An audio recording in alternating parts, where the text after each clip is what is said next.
Alors, il y a beaucoup de sujets qui ont été abordés ce matin, de manière très extensive. On va simplement revenir peut-être sur un ou deux points qui vont mettre en perspective le retour d'expérience ou les différents points qu'on a pu constater dans la mise en œuvre de certaines solutions. Oui, tout à fait. Donc, on a beaucoup parlé de nouveaux usages ce matin. C'était très intéressant la première présentation, notamment sur les résultats de l'enquête, avec 92% des clients qui continuent d'avoir un compte bancaire dans une banque dite traditionnelle. Mais d'un autre côté, les banques traditionnelles doivent s'adapter parce que c'est un nouveau marché, ce sont de nouveaux usages. Et on note, c'est ce que je retiens principalement des échanges ce matin, on a une poussée vers les nouvelles technologies, vers la digitalisation, et pour autant, le besoin toujours d'avoir la capacité d'accéder à un conseiller plus traditionnel. Donc l'idée, c'est d'essayer de faire se rejoindre ces deux mondes. Alors pourquoi ? Les banques traditionnelles, ce sont principalement des centrales de risque, ce sont des tiers de confiance. J'entendais la question tout à l'heure, mais pourquoi est-ce qu'on a encore besoin d'avoir accès à finalement à un conseiller, quelqu'un qui s'y connaît, alors qu'on peut tout faire en digital ? C'est justement pour cette question de confiance, ce tiers de confiance. Et puis aussi parce que quand on parle de banques traditionnelles, de banques retail, on parle à des gens où il y a une question de trip, pas forcément que de cerveau et de logique informatique. Il y a aussi de l'humain en face. Et ça, c'est quelque chose qu'on ne doit pas perdre. Alors en fait, ce changement de modèle, d'ailleurs on peut se demander de certaines discussions de ce matin si le modèle d'acteurs digitaux n'est pas aussi en train de faire revenir un peu d'humain dans des modèles très, très purs digitaux, néobanques ou autres. Mais c'est aussi lié à des évolutions de comportement qui sont des évolutions de comportement des clients en général, c'est-à-dire de nous tous. Et on peut se demander d'ailleurs si ces évolutions, elles n'ont pas été amplifié, alors ça a été un petit peu abordé également ce matin, mais amplifié par la période qu'on a connue depuis un an et demi maintenant, évidemment, accéléré, puisque cette phase Covid qu'on a tous vécue, on s'en serait bien passé, mais on l'a vécu, a entraîné, notamment avec même des choses très concrètes comme le développement du télétravail, des ancrages géographiques qui changent, qui se répartissent, et qui poussent peut-être à avoir une partie de sa vie un peu plus loin, pour les Parisiens un peu plus loin de Paris, et puis à revenir de temps en temps travailler à Paris, et on bouge. Et ces changements d'ancrage géographique ont aussi, évidemment, poussent le digital de manière très très forte. Parce que par définition, on peut garder un lien avec un conseiller ou avec une banque, mais quelque part, on n'a plus la même quand on est devenu très mobile. Alors évidemment, l'entrée en relation et ce sur quoi on a travaillé avec Philippe principalement, donc on va faire un petit retour d'expérience dessus. Ça s'applique également sur tout ce qui est tous les types de produits que nous pouvons vendre, que ce soit les prêts, que ce soit la vente à distance de manière générale. L'idée, c'est bien ça, c'est qu'on est obligé de réinventer un nouveau modèle qui allie le digital avec le physique, la banque traditionnelle avec les néobanques. Avec cette conviction, en tout cas, cheville au corps côté Bret, Banque Populaire de manière générale, c'est que la solution n'est pas forcément dans la suppression du conseiller, ni même la réduction finalement du réseau, parce qu'on ouvre encore des agences par chez nous, mais bien plutôt d'augmenter la valeur ajoutée finalement du conseiller, d'augmenter sa pertinence pour pointer là où il y en a besoin, plutôt que de traiter des choses qui peuvent être en digital. Alors il y a un point sur lequel je vais te laisser finalement la parole tout naturellement, c'est cette transformation digitale. Alors on a parlé d'entrée en relation, mais elle a aussi beaucoup d'impact sur des processus métiers très concrets, et notamment le métier de la conformité. Oui, alors par rapport aux acteurs qui sont intervenus ce matin, je fais un peu office de mouton noir parce que je représente la réglementation, je représente ce qui bloque un petit peu l'évolution des fintech. Pour autant, que ce soit pour les mesures éthiques ou tout simplement pour respecter la réglementation, on doit s'y plier. Et aujourd'hui, d'ailleurs, de manière plutôt dans le passé, la conformité, je pense notamment à la LCBFT, le respect de la réglementation en matière de dossier réglementaire client, DRC, le KYC, sont plutôt vus comme des ruptures de charge dans le processus. C'est on reçoit un client, faut vérifier la pièce d'identité, il faut vérifier les revenus, il faut se poser des questions métaphysiques de la cohérence de l'ensemble. Et finalement, dans nos processus, ce sont des ruptures de charge. D'où le besoin que nous avons tous d'implémenter ces exigences réglementaires, mais aussi éthiques pour certaines, de les implémenter by design dans nos processus pour faire en sorte finalement que, avec l'aide de RegTech, on va y venir, avec l'aide des RegTech, on soit capable de faire passer tout ce qui est conforme de manière évidente finalement, sans l'œil humain, et de ne pointer du doigt, de se poser des questions que sur ce qui pose vraiment question. Oui, sur ce point, enfin, les RegTech, elles sont là en appui technologique pour essayer d'apporter un peu de simplification, de facilité dans des processus qui sont souvent quelquefois un peu lourds, un peu difficiles. Mais c'est surtout aussi, ça a impliqué, j'imagine, aussi beaucoup de conduite du changement auprès des équipes mêmes. Oui, parce que la conformité, notamment la LCBFT, la lutte contre le blanchiment et le financement du terrorisme, est quelque chose qui a évolué de manière assez récente finalement dans l'histoire des banques. Les plus gros changements sont arrivés avec la Trump Directive, c'est 2009, 2010, c'était il y a moins de 10 ans. Et encore aujourd'hui, les conseillers, qui sont le premier rempart en la matière, ont encore du mal finalement à se plier à ces exigences. Et finalement, on profite de ces innovations, de ces changements technologiques où on va pointer du doigt ce qui est vraiment intéressant en la matière pour accompagner ces métiers d'abord à continuer d'évoluer sur cette matière qui fait partie de nos métiers de banquier, pour pouvoir mieux comprendre quel est leur rôle quelque part et encore une fois leur faire pointer du doigt la valeur ajoutée. Alors c'est quoi cette valeur ajoutée? Parce que la réglementation, c'est quelque chose qui a l'air d'être un frein. Souvent, c'est vu comme un frein. Mais en réalité, pour nous, banques, pour nous, institutions financières, et je pense que c'est aussi valable pour les fintech, c'est aussi une manière de ne pas faire rentrer du risque. Je parlais de centrale de risque tout à l'heure. Lorsqu'on a un sujet LCBFT, ça va nous coûter de l'argent. Ça va nous coûter de l'argent parce qu'il y a un moment, de toute façon, il va falloir clôturer la relation. Potentiellement, on va se retrouver avec une ardoise parce qu'il ne voudra pas rentrer. Enfin, un escroc, en général, il peut être escroc pour quelqu'un d'autre, il va être escroc avec nous. Donc on va avoir des problèmes pour récupérer notre argent sur les prêts ou voir d'autres choses. Et je ne parle même pas des sanctions qui sont bien entendu une épée de Damoclès assez importante. Mais avant même les sanctions, on s'aperçoit que tous les sujets réglementaires, c'est des sujets de risque et le risque, ça nous coûte cher. Donc cette conduite du changement, finalement, à la fois dans les outils, donc c'est une clé importante, mais c'est aussi une clé pour pouvoir aider les forces de vente, les premières personnes qui sont en première ligne, à évoluer sur ces sujets et être encore meilleurs. Alors la technologie dans tout ça, enfin, qu'est-ce que justement dans ce contexte où il faut allier, j'allais dire, de l'expérience client, de la facilité pour les clients, des expériences les plus simples et digitales possibles, et puis ces dimensions réglementaires, enfin, de conformité. J'allais dire que nous, notre rôle en tant qu'acteur technologique, en tant que RegTech, puisqu'on parle souvent de fintech, mais appliqué à ce domaine de la compliance, notre rôle, c'est justement d'amener de la technologie, donc notamment de l'intelligence artificielle, parce que nos systèmes sont essentiellement basés là-dessus, pour aller marier des choses qui sont peut-être vécues quelquefois comme des injonctions contradictoires. L'expérience client, la conformité, c'est deux aspects qui sont souvent assez difficiles à concilier.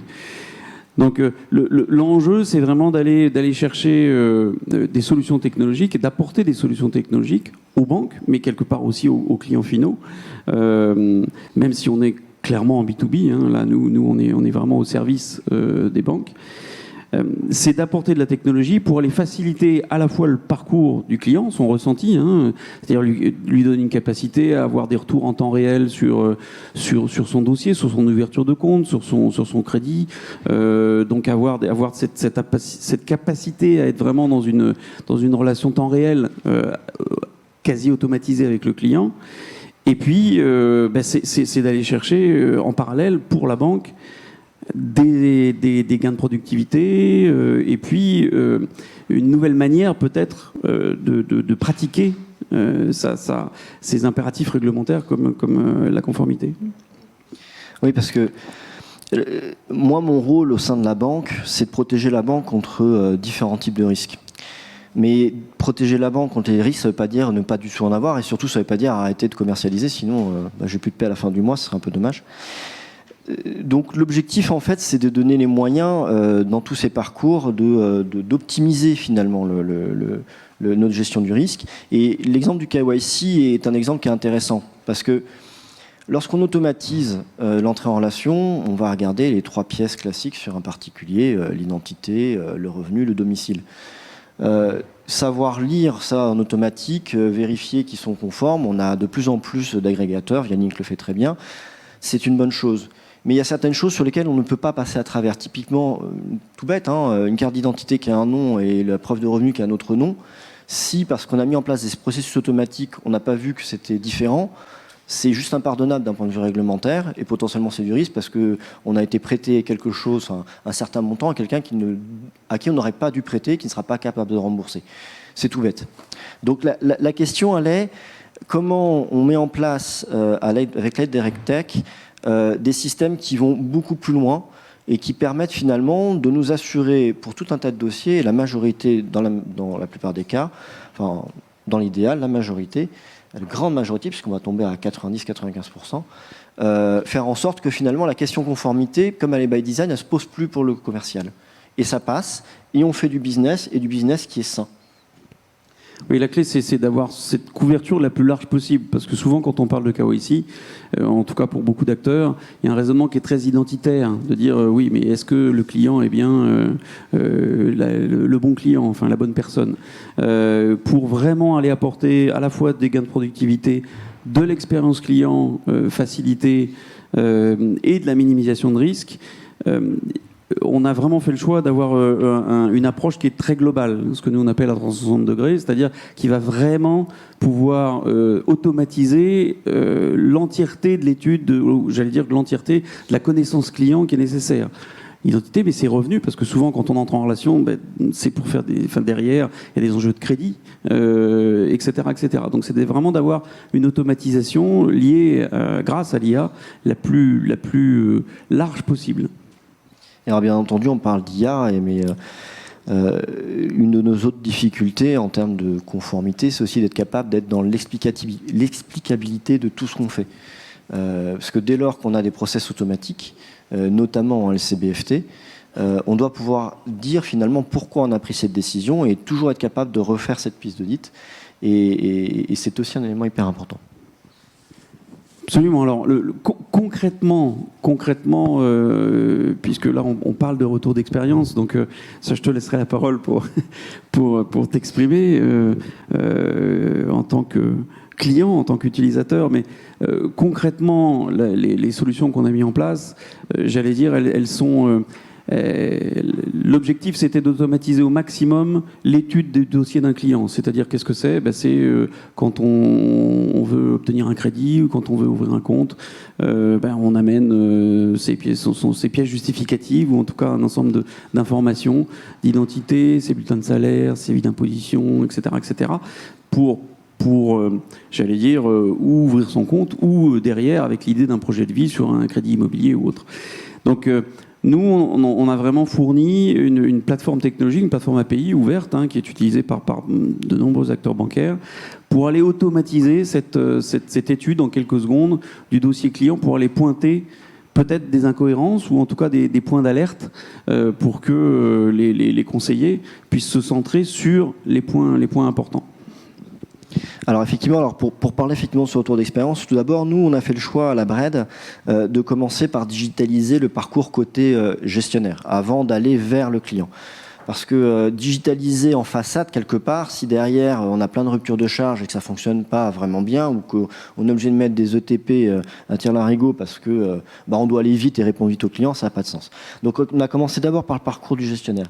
Ce qu'on a fait globalement, c'est qu'on a refondu totalement le processus d'ouverture de compte, parce que appliquer une solution RegTech comme un patch finalement sur un processus déjà existant, on a toutes les chances de faire que ça ne fonctionne pas finalement, en tout cas que ça n'atteigne pas tous les objectifs que nous souhaitons. Aujourd'hui, à la BRED, lorsque quelqu'un va ouvrir un compte en présentiel, il va fournir ses différentes pièces nécessaires. Le gestionnaire continue de parler, il les scanne, il continue de parler, il fait son entretien et en même temps, ça interroge Yannick. Et en quelques secondes, il va voir les pastilles qui vont s'allumer, vert, orange, rouge, assez simple. Et si c'est vert, en gros, passé, rien à voir, je peux continuer, je ne pose même pas de questions. Et si jamais il y a quelque chose qui est remonté par Vialink, il va savoir quel est le point de douleur. Alors parfois c'est des trucs tout bêtes, c'est une histoire de nom d'épouse ou autre, donc il peut y avoir des choses qui sont finalement cohérentes mais qu'on ne peut pas forcément voir tout de suite en analyse automatique. Et puis parfois c'est des choses beaucoup plus lourdes, tout comme par exemple une carte d'identité qui est fausse. Et là on peut le voir directement et ça va bloquer totalement l'OC. Donc on a d'abord commencé par cela, mettre en place un parcours gestionnaire totalement digitalisé, et ensuite, et dans la suite, nous mettons en place après directement en parcours self-care pour les clients sur Internet, utilisant les mêmes technologies et en essayant d'être totalement cross-canal, c'est-à-dire la capacité de s'arrêter en plein milieu, de revenir en agence, etc. Et toujours avec cette capacité également de pouvoir topper là où on a un problème de conformité pour éviter de passer du temps inutile sur ce qui est simple et vraiment passer du temps utile sur ce qui nous permet de nous protéger de risques ou finalement de faire entrer des clients parce que le risque est tout à fait assumé. Et le déploiement finalement s'est fait par étapes, y compris, tu l'évoquais, en agence, puis sur des parcours digitaux, et également sur les sujets. C'est-à-dire le premier sujet, ça a été le retail, c'est-à-dire l'ouverture de compte finalement personne physique. Et puis ensuite la partie corporate, la partie entreprise, et puis ensuite, j'allais dire, au fur et à mesure, même des cas un peu différents de l'entrée en relation pour le coup, mais qui sont très importants d'un point de vue conformité, c'est-à-dire l'automatisation de plans de remédiation en fait, notamment sur la personne morale. Oui, tout à fait. Donc, tout un tas de projets finalement qui se mettent les uns derrière les autres, et puis avec une montée en puissance de nos exigences en termes de conformité, parce qu'on a d'abord mis en place un système finalement backup de décision du conseiller, puis au fur et à mesure, on a automatisé, on a aidé à la décision de plus en plus, soit en disant au conseiller, vous pouvez y aller, soit en mettant des points de blocage complets. Ça s'est fait sur une petite année, cette prise de connaissance finalement, et ce qui donne aujourd'hui un parcours qui est très satisfaisant. Et je vais revenir sur une notion qui pour moi est importante, c'est cette notion de tiers de confiance, la confiance qui est dans les deux sens, parce que pour faire un business sain, on a aussi besoin d'avoir confiance dans nos clients. Alors, c'est pas pour dire que tous nos clients on peut pas leur faire confiance, fort heureusement. On est sur des proportions qui sont de 99, quelque chose, où les clients sont sains. Mais ce qui va nous faire mal, ce qui va nous coûter très cher, c'est toujours ces petits derniers. Et c'est là où vraiment les RegTech et toutes les nouvelles technologies, toute la digitalisation, pour moi, d'un point de vue direction conformité, sont hyper importantes. C'est parce que ça va me permettre d'aider le business finalement, de s'épanouir, d'aller plus loin, d'aller plus vite, tout en continuant de protéger la banque de manière efficace. Et d'où cette notion de compliance by design, parce que finalement, c'est aussi mettre en place la confiance by design dans nos processus et de ne s'arrêter que lorsqu'il y en a vraiment besoin. Parfait, merci. En tout cas, merci à vous pour je vois qu'il y a quelques questions. On va prendre une seule question et enchaîner ensuite. Voilà, je vais vous passer le micro. Bonjour, merci beaucoup. Donc Sabine Filias, moi je suis aussi de la Fabrique by CA, et donc on a lancé une néobanque récemment pour les pros qui s'appelle Blanc. Et l'entrée en relation à distance, finalement, c'est assez facile parce que si on a un fraudeur, on peut lui dire non, il n'est pas en face de nous, c'est assez facile. En revanche, ce que j'entends dans ce que vous dites, c'est que si vous faites un outil pour le conseiller, jusqu'à présent, il avait à récupérer des infos et en asynchrone, il pouvait dire au client « Non, votre carte d'identité est fausse, je ne vous accepte pas ». C'est quoi votre nouveau protocole pour protéger vos collaborateurs quand, en temps réel, il est capable de savoir que la pièce d'identité est fausse et donc qu'il est face à un fraudeur qui, en plus, du coup, n'est pas forcément une personne qui va être très facile à qui dire non puisque c'est un fraudeur.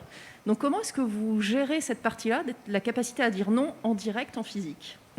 Alors, ce cas d'usage existait déjà avant, parce qu'en réalité, on devait vérifier sous UV, etc., la pièce d'identité.